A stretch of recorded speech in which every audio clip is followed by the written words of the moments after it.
ខ្ញុំជាសួរបងប្អូនប្រជាជនកម្ពុជាទាំងអស់ដែលរស់នៅក្នុងប្រទេសព្រះរាជាណាចក្រកម្ពុជាឬរស់នៅក្រៅប្រទេសព្រះរាជាណាចក្រកម្ពុជាជាសប្តាហ៍ថ្ងៃសូមគោរពជាទីនឹករលឹកនិងសូមជម្រាបម្ដងទៀតថាខ្ញុំសារាវុធនងអឿនពីគណៈបកសាធារណរដ្ឋកម្ពុជាណាសូមជម្រាបសួរទាំងអស់គ្នាបានន័យថាទាំងអស់សូមជម្រាបសួរខ្ញុំសូមជម្រាបថាហើយខ្ញុំសូមប្រកាសបញ្ជាក់ជូនដល់បងប្អូនទាំងអស់ដែលនៅក្នុងប្រទេសនិងក្រៅប្រទេសគ្រប់គ្នាទាំងអស់ហើយជួយបន្តក្នុងឯកសារនេះក្នុងវីដេអូនេះជូនទៅដល់គណៈបករៀងខ្លួនថាខ្ញុំគោះហៅខ្ញុំសូមគោះហៅគណៈបកទាំងអស់នៅក្នុងក្រៅប្រទេសស្របច្បាប់ក៏ដោយមិនស្របច្បាប់ក៏ដោយគណៈបកសង្គ្រោះជាតិឬគណៈបកភ្លើងទៀនលោកសំរងស៊ីមីងហួស្អីមូហួនោះក៏បានដែរណាទាំងអស់គ្នាសូមជម្រាបសួរដាំសារីក៏បានដែរទាំងអស់គ្នាខ្ញុំសូមគោះហៅទាំងអស់ឲ្យចូលរួមគ្នាទាំងអស់គ្នាណាឲ្យចូលរួមទាំងអស់គ្នាគណៈបកណាក៏ដោយដែលស្រឡាញ់និងគោរពរាប់អានណានៅសេរីភាពនិងប្រជាធិបតេយ្យរបស់ប្រជាជាតិកម្ពុជាយើងទាំងមូលទាំងក្នុងក្រៅប្រទេសសូមជម្រាបសួរហើយសូមឲ្យជ្រាបថាខ្ញុំគោះហៅទាំងអស់រៀងខ្លួនគ្រប់គណៈបកទាំងអស់ប្រជាជនរៀងខ្លួននៅក្នុងក្រៅប្រទេសទាំងអស់សូមក្រោកឈរឡើងជាមួយខ្ញុំសារាវុធនងអឿនដែលជាគណៈបកសាធារណរដ្ឋកម្ពុជា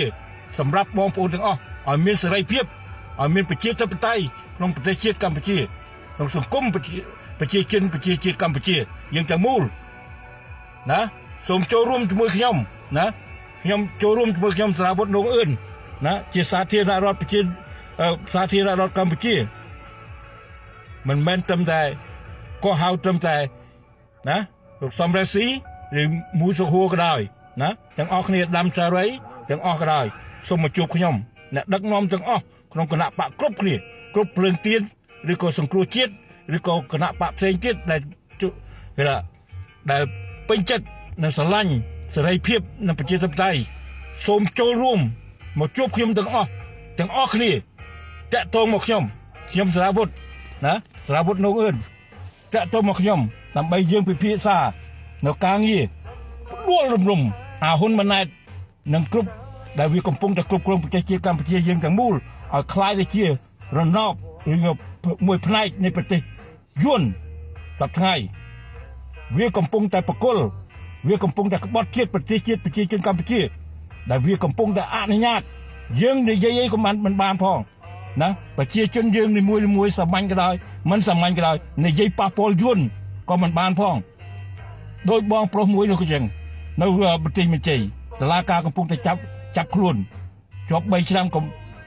ដោយសារតែគាត់និយាយពីរឿងតាក់ទងជាមួយនឹងយួនណាដែលរស់នៅក្នុងប្រទេសជាតិកម្ពុជាយើងត្រូវតែដេញយួនចេញនេះជាគណៈបកសាធារណរដ្ឋកម្ពុជាដេញយួនចេញណាដេញគណៈបកប្រជាជនចេញបដិលរំអាហ៊ុនម៉ាណែតណាយកប្រទេសជាតិយើងមកគ្រប់គ្រងវិញទាំងអស់គ្នាសម្រាប់ទាំងអស់គ្នារស់រៀនមានជីវិតរហូតតទៅណាมันអាចឲ្យយួនចូលមកនេះគឺចូលមកឈ្លានពានមិនមែនជាជនភៀសខ្លួនធម្មតាទេពួកវាឈ្លានពានវាកំពុងតែសប្បាយចិត្តអាគណៈបព្វជិជនទាំងអស់និងអាហ៊ុនម៉ាណែតអាហ៊ុនសែននិងអាស្ដេចអាសីហមុនីវាកំពុងតែសប្បាយចិត្តអនុញ្ញាតឲ្យប្រជាជនរបស់វាគឺយួនបានសញ្ជាតិរស់នៅស្របច្បាប់នៅក្នុងប្រទេសកម្ពុជាវាកំពុងអនុញ្ញាតឲ្យវាចូលមកដោយសេរីជាប់40ឆ្នាំហើយពេញប្រទេសជាតិកម្ពុជាឥឡូវវាចូលវាបង្កើតសមាគមរបស់វាគ្រប់ភូមិគ្រប់ស្រុកគ្រប់ខេត្តគ្រប់ក្រុងបានន័យថាម៉េចហ្នឹងវាចង់គ្រប់គ្រងយើងហើយវាកំពុងតែគ្រប់គ្រងយើងហើយវាកំពុងតែគ្រប់គ្រងអំណាចរបស់រដ្ឋាភិបាលរបស់កម្ពុជាហើយដូច្នេះវាកំពុងតែគ្រប់គ្រងអាហ៊ុនម៉ាណែតវាកំពុងតែគ្រប់គ្រងអាហ៊ុនសែននិងក្បលរបស់វាទាំងអស់និងវាកំពុងតែគ្រប់គ្រងគណៈបព្វជិជនទាំងអស់អាណាក៏ដោយដែលចូលក្នុងគណៈបព្វជិជនគឺជាក្រោមអំណាចរបស់យួនទាំងអស់គឺយួនគណៈបកនេះគឺគណៈបកយួនគឺយួនតែមកគឺទាំងអស់គ្នាដែលក្នុងគណៈបព្វជិជនគឺសឹកតែយួនបាញ់ក្បាលវាទៅ ណាបើអាចធ្វើទៅរួចអ្នកឯងជាអ្នកស្នេហាជាតិរបស់ប្រជាជនកម្ពុជាអ្នកឯងមានតម្លៃណាស់អ្នកណាហ៊ានធ្វើចឹងអ្នកឯងនឹងមានគុណធំធេងណាស់សម្រាប់ប្រទេសជាតិប្រជាជនកម្ពុជាខ្ញុំសូមជម្រាបថាខ្ញុំស្គាល់ហៅទាំងអស់សំរងស៊ីមូសុខហួរក៏ដោយណាដាំចារីក៏ដោយបើអ្នកណាដែលក្នុងគណៈបកនោះ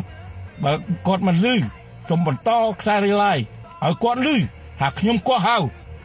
ដោយពេញមុខពេញលក្ខណៈខ្ញុំគាស់ហៅទាំងអស់គ្នានោះអ្នកដឹកនាំគណៈបកទាំងអស់នៅក្នុងគណៈបកសង្គ្រោះជាតិឬគណៈបកភ្លើងទៀនឬគណៈបកដទៃទៀតដែលស្រឡាញ់សាធារណរដ្ឋសាធារណៈដែលសេរីភាពនិងប្រជាធិបតេយ្យសូមឲ្យក្រោកចូលសូមឲ្យតាក់ទងខ្ញុំអ្នកទាំងអស់នោះគឺខ្ញុំត្រូវការទៅជែកដើម្បីយើងរួបរวมគ្នាដើម្បីប្រឆាំងនឹងអាហ៊ុនម៉ាណែតនិងអាហ៊ុនសែនណាអាសីហាម៉ានីឲ្យចេញពីអំណាចនៅក្នុងប្រទេសជាកម្ពុជាខ្ញុំមិនអាចអនុញ្ញាតពួកវាឲ្យធ្វើបន្តទៅទៀតបានទេដូច្នេះយើងមិនអាចបន្តឲ្យវាគ្រប់គ្រងប្រទេសជាតិប្រជាជនកម្ពុជាបានតទៀតទេអត់បានជាដាច់ខាតបើអ្នកឯងសុកចិត្តគឺអ្នកឯងគឺយួនអ្នកណាចូលជួយឬបោះឆ្នោតឲ្យប្រជាគណៈបព្វជិជនគឺសិតតែយួនគឺអាយួនមីយួនទាំងអស់នោះគឺសិតតែយួនទាំងអស់គឺពួកវាគឺសិតតែពួកយួនទាំងអស់គឺអាយួនទាំងអស់ដូច្នេះសូមទាំងអស់គ្នាសូមជៀបបន្តខ្សែខ្សែឲ្យខ្ញុំឲ្យបានដាច់ខាតឲ្យបានឆាប់រហ័សអរគុណ